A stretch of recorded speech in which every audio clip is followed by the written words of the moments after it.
All right, let's head out to that studio in the sky where we've got Wazzup Dude, otherwise known as Sean to his friends and family, but to the internet world, the Wazzup Dude. He's out of Illinois. And if my, we'll call it my Sherlock Holmes ability is at all canny, he's near the Romeoville, Illinois area. How you doing today there, Wazzup Dude? Not too bad. Yeah, you're right. We have Romeoville. We actually have Route 66 right along Romeoville. It's actually part of the spots that people miss. Now, do you live in Romeoville? Yeah. Oh, okay. So, that is it's in Will County, which is the hmm the third county over from the start of Cook County with the Navy Pier or the Art Institute or Lou Mitchell's Diner, depending on which era of start did you want to go on. Did you know there was different ways to start the Route 66 officially? Kind of Lou Mitchell's Yeah, Diner, that they giant. changed it. Go ahead. Now there's Navy Pier. There's the original sign, so you can kind of branch off on multiple places. But then it is kind of confusing because you have different ways you can travel. You can go down the 1920s road and then the 1946. So it's like you can almost get lost because you don't know which one you're going down unless you use like an app or something that tells you where to go. So you could probably do the start in three different ways because if you do the Yep. original, you probably start at Lou Mitchell's Diner, and then if you do the 1940 something, you probably start at the Art Institute by the Lion or whatever is out front, and then if you do the modern day, you start at the Navy Pier. So Yep.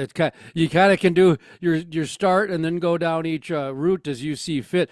Have you ever driven the entire route, or are you just more familiar with the Illinois? No, just Illinois. Right now, yeah, my channel's not large enough where I can fund that myself. I have to do my job and film, so it's kind of hard to do both. So when on my days off, I normally travel, and I do other things too. I travel pretty much everywhere, but Route 66, I've done a lot of videos on specific things and specific events that people had. Well, that was how I found you. We're going to be broadcasting in Romeoville, actually, and you're more than welcome to join us. It's going to be at the Beller Museum, which is just right off Route 66, but it's a kind of a Route 66 icon, Jordan Beller. He has the Yep. vintage auto museum there with the Fords. And so we'll a few of the places that we're going to broadcast at will be a block or two off Route 66, but their connection to Route 66 is part of that story. And you Yep. mentioned that Romeoville is often overlooked. Why is that, do you think? So the town itself, there's a lot of restaurants, but they don't actually like connect themselves with Route 66. Oh, There's a couple that do. So like White Fence Farm, that's the biggest one. That's been around since like 1920, and they have a museum inside, but their hours kind of cause a bit of an issue because they don't open till 4. So a lot of people that travel the road are already gone and off that road by the time they open. So there's not a lot of people that end up there. And they have the Route 66 sign out in the front of the restaurant and everything, but it's owned by some elderly couple and then their kids. And if I feel like if they reposition the hours that were open, they'd have more foot traffic. man, they could run a hot dog stand out front and probably make more money during the day than they do at night opening at 4 o'clock. And no offense to them, you know what I Yeah. mean? But your point is correct that one of the overwhelmingly um, universal comment I hear from people who drive Route 66 is they start early in Chicago and they get the heck out of urban society as quick as they can. They want to get to the smaller towns, the cobblestone highway where they can slow down and they don't have to worry about all the congestion. And in my mind, at least the last Chicago is just a horrendous traffic because of Joliet actually with the distribution center. Yeah. Um, and it wasn't until so this is a true story. So I was probably in my mid 20s. I used to travel quite a bit. I was a publisher, and so we would I would drive all over the U.S. 42 weeks a year for a couple of years, 36 weeks a year for a couple of years, you know. And so I drive through Chicago a lot. And Chicago, I always voted as the worst traffic in the United States because you'd be driving, you know, 5, 6 lanes, whatever it is. You're going through tunnels and you're just surrounded by semis going 90 Yep. miles an hour. So it literally you have zero control over your life. You have Yep. control over 4 semis driving along, boxing you in, and their ability to navigate the road going 90 miles an hour. That scares the crap out of you if you're not used to that. And the only place that's worse than that is Houston, Texas, that I've experienced. And Oh wow. I've been to every state except Alaska in the United States, and including Hawaii. Um, Oh, Houston's horrible. That's it's like Chicago on Yeah. steroids. Oh, seriously, I woke up at 4 in the morning, 3 in the morning, trying to get out of town to try to beat the traffic in Houston, and I was literally 3 hours of driving, white knuckle driving, because it's just all the time. It's just all the time. Anyway, that's not what we're here to talk about. You're certainly not an official ambassador for Romeoville, but you've lived there and you understand it a little bit. You mentioned the white picket fence, I believe, or the white farm. It's the Uh, white fence. yeah, as one of the main attractions. Are there any other places that people like to stop in Romeoville? So they have the Beller Auto Museum. That's the one that was actually one of my first videos when I started, and I accidentally found it online. I was just looking for something to do, and I saw it, and not a lot of people knew about it, and I went to film it, and then that's where I figured out. Oh, I actually there's something to this filming stuff because I filmed them and I had like 300,000 views just from their little spot. And I'm like, okay, well, there must be something to this. Um, and then the other one would be they have Fat Ricky's. That's a pizza joint that's there. That's right off Route 66. Fat I did. Ricky's.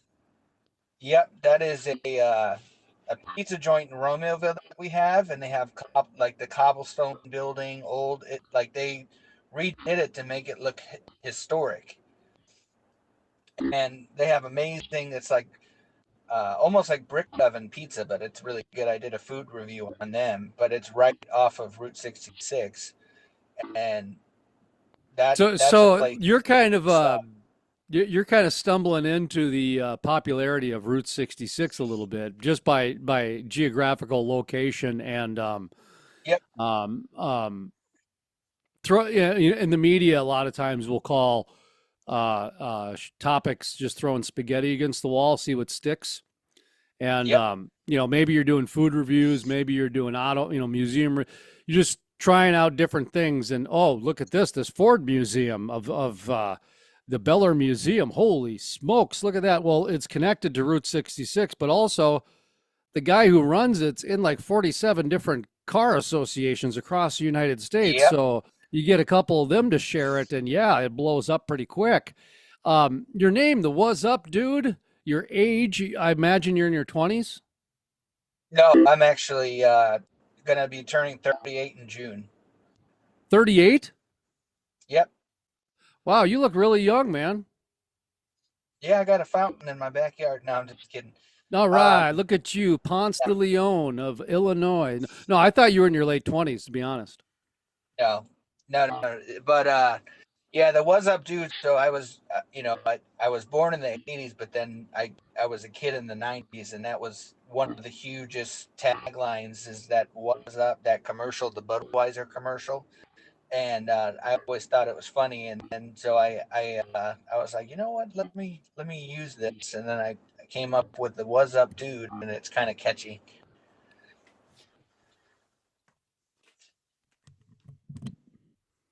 Definitely a popular. Sorry, my phone unplugged or my headphones unplugged there for just a second. I got you back here, right? Yeah. Yeah. Yeah, of course. Was that the Bud Light ad? Was that is that what you're Yeah, talking it about? was. Yeah, yeah. Yeah, and then they used it in the Scary Movie. Oh, They that's used that right. as They the did. comedy. Great movie, by the way. I only saw Yeah, the first and half of maybe.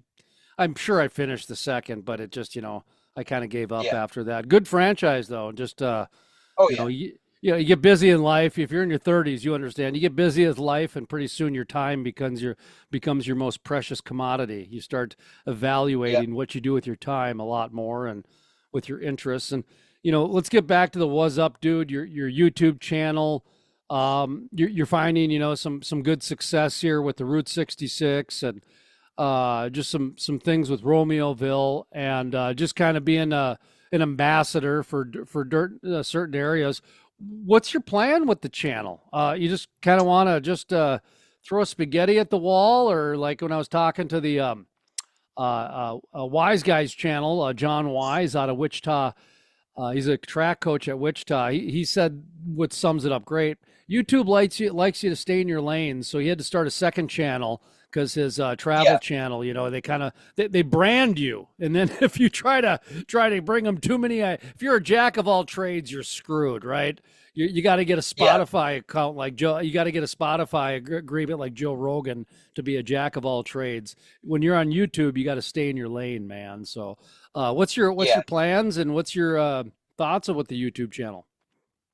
I mean, right now, with having to work, so I have a 7-year-old son. So, like, pretty much with my work, just whatever I find that's affordable and easy to get to, I'll pretty much film pretty much anything. I want to at one point, because it's growing. So I just hit over 3,000 subscribers on YouTube just recently. So if it gets higher and I get to the point where I start seeing revenue come in, I don't know if you've heard of Carpetbagger. Obviously, you probably heard of Adam the Woo, who unfortunately passed away recently.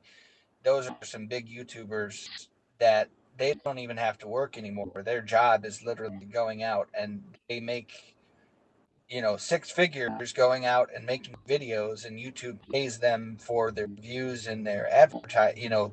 When people watch ads, so they pretty much that's their job is going and traveling the world. So that's the overall dream that I have. I don't know if it'll happen. I'm just kind of here for the ride to see, what if. But until then, I'll do my full time job, make the money that way, and have fun on my days off and just show people what's out there. Yeah, it's so it's more of a hobby right now. Yeah, That hopefully, it's funny because what I did was, we got the media's changed so much. You can go back to 2008 during the very first big too big to fail bailouts, to where there was a lot of money given to the banks, and then they in turn gave to the tech companies, which created social media. And so a lot of the social media world was giving away the newspapers and magazines information for free, which basically created it's called a paradigm shift, where such a shift in the world happens where 90 to 95% of the newspapers declared bankruptcy within a 5-year period. And then so when you take a look at how things change and how much the world has shifted, a lot of people in the media, with me included, we're basically went from a full-time media job to, okay, now it's my part-time job, to how can I turn it into my hobby job? Because we just yeah, it's yeah, because a guy in Romeo, Illinois, with a cell phone can call himself Wazzup Dude and have a media company, and that's a reality. And there's nothing yep, wrong with that. I think it's fantastic. And so that's why, like, for me personally, this Route 66 thing, the peer-to-peer podcast, part of it is me getting out of the media and into a different world, into a different career, yep, because the media has changed so much.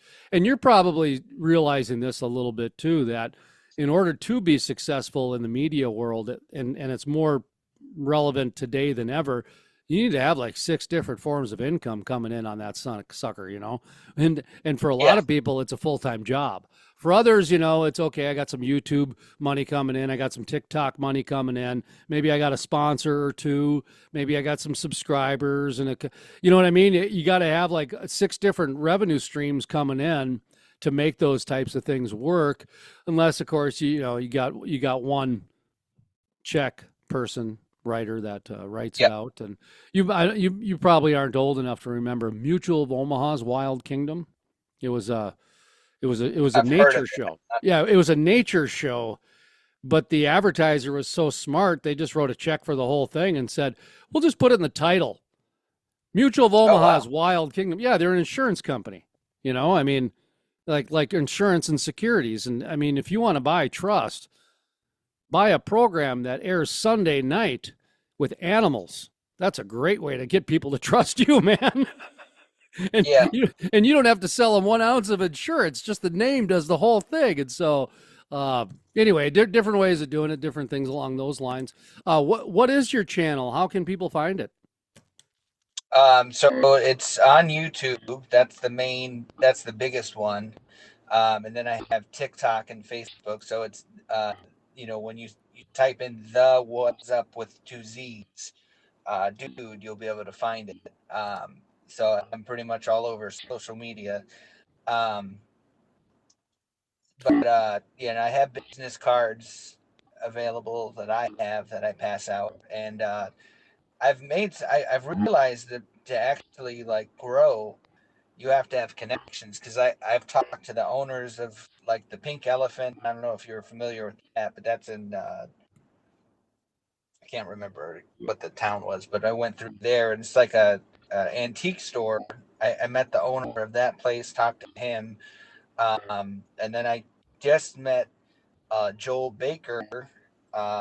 He's in Atlanta, Illinois. He actually owns most of the majority of like the big giants, like all those statues you Yep. see on Route Yep. 66. He owns a majority of those things. So I got to meet him. I took photos with him, gave him my card. So I'm getting my name out there slowly by meeting these people that are already involved in Route 66.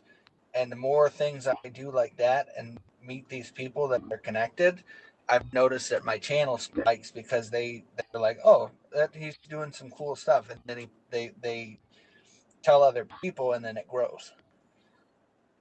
That's how it works. That is definitely how it works. And that's that was one of the strategies with the with what we're doing was we started the Route 66 Americana Archive basically from scratch, Mm-hmm. with the idea that it would grow along the trip.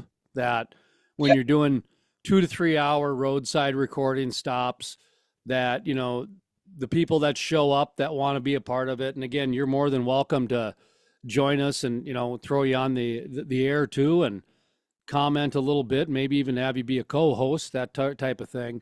Um, Yeah.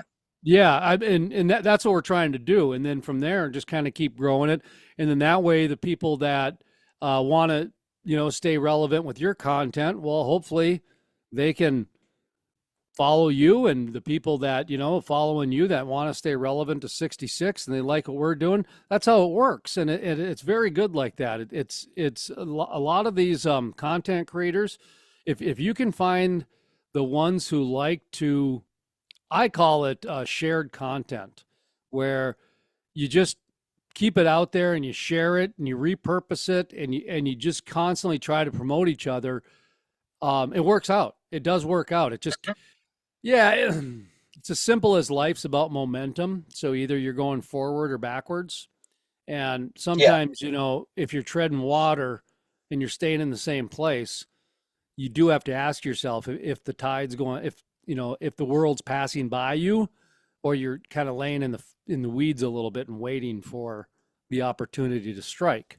And so, Yeah. but YouTube's a little difficult though, because I've noticed. So I'll film something and I think it's gonna do big and I think it's gonna be amazing, and it doesn't. But then I film something there's times I've filmed things where it was a spur of the moment, just like a side road attraction. I'm like, oh well, I'll film it because it looks cool. It won't probably do much, and then all of a sudden, bam, and then it kicks off and people love it, and I'm like, how did this little tiny like?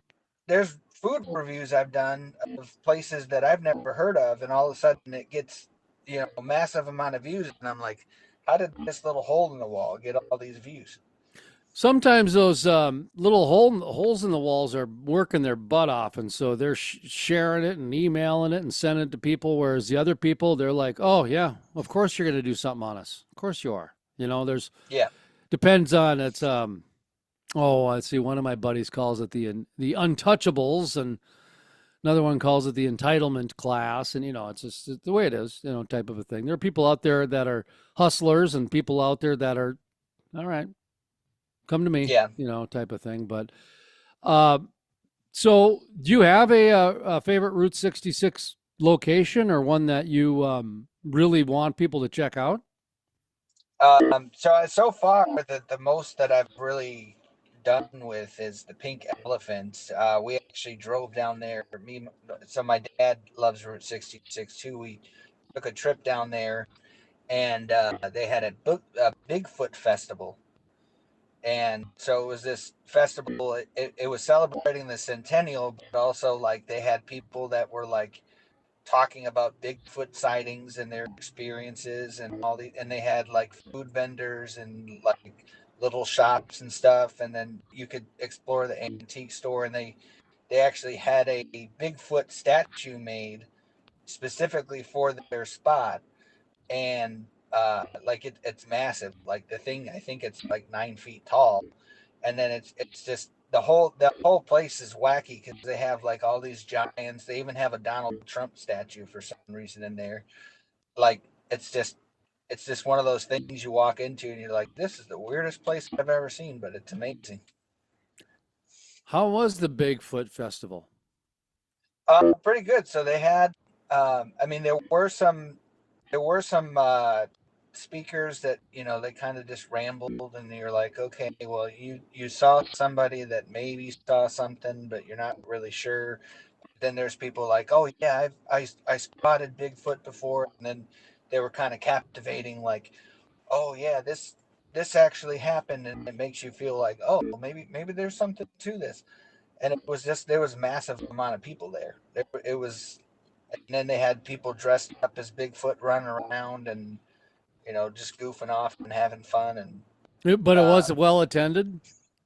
oh yeah, very well attended. I figured It was as packed. much. I mean, the popularity of Ancient Aliens and Joe Rogan and um I mean, I don't know if you know this, but that Ancient Alien show on History Channel, they travel.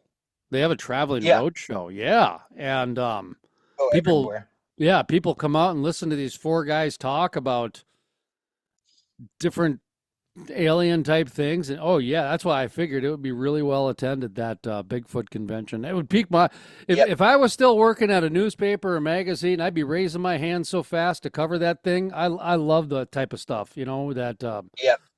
so much more exciting than the city hall meeting. Oh yeah, definitely. um and what town was that in? That's I think Livingston, Sure. Illinois, Sure. Okay. I believe. Livingston. Okay. Well, that sounds all right. Well, all right, man. We'll have to let you get back to work here pretty soon. Is it your lunch break? Is that what's going on? Yeah, yeah. I work for Frito-Lay, so I do this full time and deliver chips on the road. And then on my days off, I pretty much go out and film. Well, how about that? Well, Yeah. I'll send you a link to our schedule, and if there's a day where you can join us along the route, we'd be more than happy to have you. We're having, like I said, June 1st is when we're starting, and then basically Okay. every day we're going to do a different county. Um, the different. It's going to be a structured show. It's going to be basically like 15-minute interval slots, so that way we can Yeah. that way we can change up the topics. Even if the guests stay the same, we're going to change the topics up, and I'm going to slap their Gotcha. hands a little bit because, we're producing them for some different areas and that kind of stuff. And quite Yeah. honestly, I prefer to have a little bit more structure to my shows when I'm out there rather than just kind of free flow it. Because when people start repeating themselves, time to wrap up. Okay, we're into Yep. reruns here. We're into reruns. Definitely. Kind of a, and I'm not saying that's what we did by any means, but that's just kind of that was always kind of That happens. yeah, well, it's just kind of back in the day when time mattered because you only had 24 hours in a day and everything was live and we didn't have on-demand programming. The world was different. But when you look at what dominates the online, it's live programming. Doesn't matter if it's a conference or the Super Bowl or a concert. When there's a piece of live programming, it demands the attention. That's one of the reasons why we're going to try to do the peer-to-peer podcast live and then put it out for record later. But why not live stream it? I mean, heck, Yeah. people like it. It seems to be what, I don't know. People seem to be watching it while they're at work, so why not? If it's there.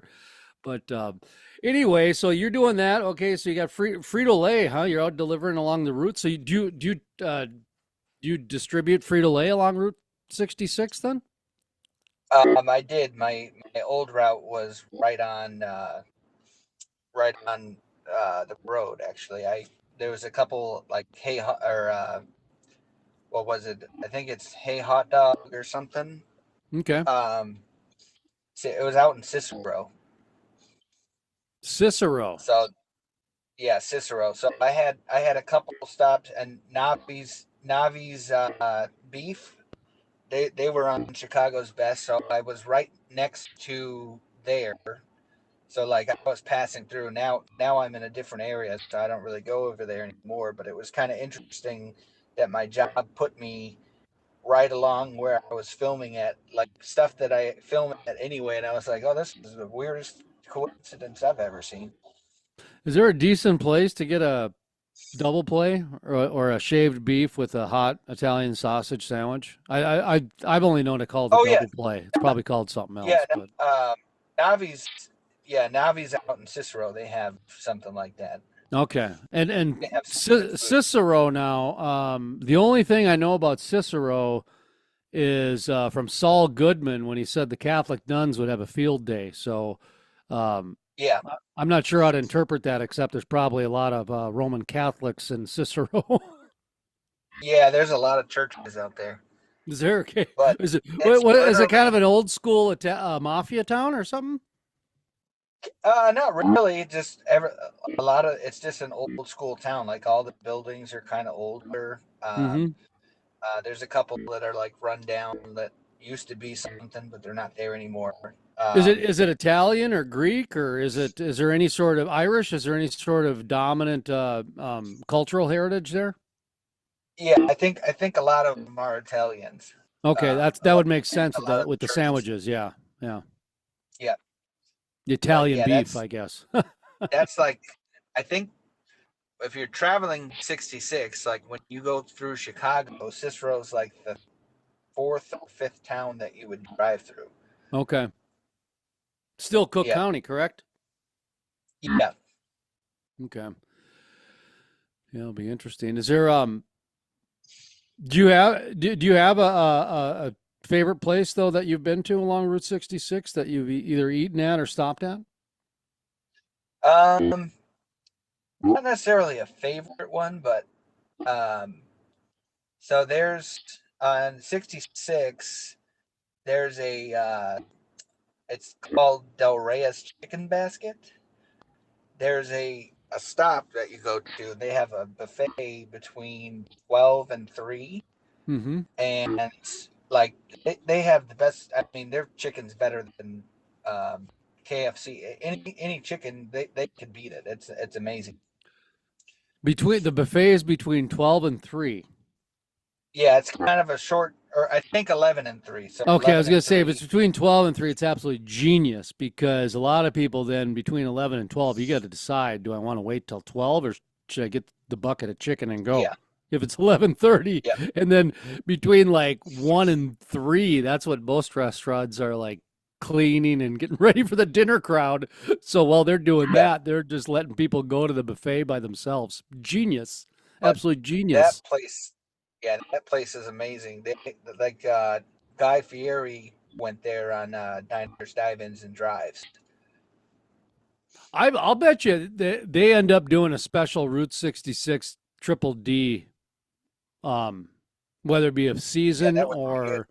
or even a because they got so many Route 66 restaurants they've already done. They could probably just recycle the content and do a special Route 66 show to coincide with the anniversary. But I could see them just going out and hammering 6 or 10 of them Sprite because ball.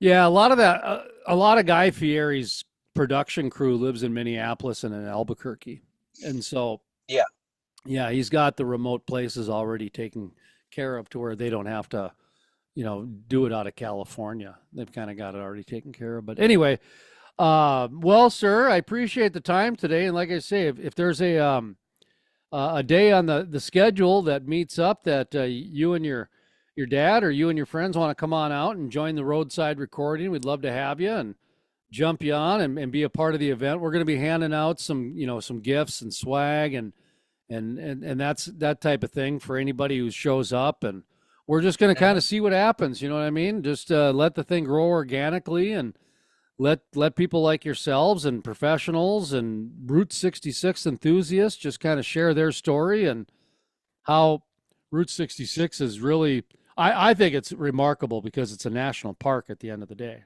I don't know if you knew that yeah. or not. Did you know that? No, I've heard that. A lot of times when I'm filming, I read all these signs, like the Yeah. official markers, and it tells me all the history and stuff. And I pick up a lot of that. And when I'm doing my videos, I research all the history behind specific places. So that stuff pops up, and I'm like, oh, I didn't know that. It to me, it's one of the more remarkable pieces of human compromise in American history because Yeah, it's essentially protected under the national parks. yeah, Okay, the roads. the road is right. The road, which is not a living thing. Okay, and these giant statues are not living things, and these restaurants, they're businesses. They're not geysers and canyons and volcanoes, and the fact that there's enough respect for the culture and way of life that was created and value system, quite honestly, the way that people look at Route 66 in a way that people would look at a national park in a protective way is remarkable. It is absolutely Yeah, remarkable to me. And when you think about the way that the road, the highway, the national park Route 66, the way it inspires people, it is very much a national park because when yeah. you go to national parks, man, artists get inspired in new ways. The same thing happens on Route 66. It inspires people to create industrial art.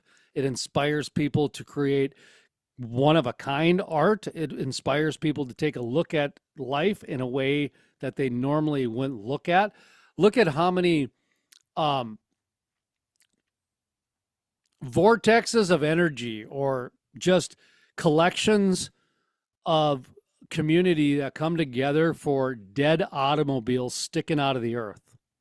You got hmm people, yeah, people are spray painting them. They're putting stickers on it.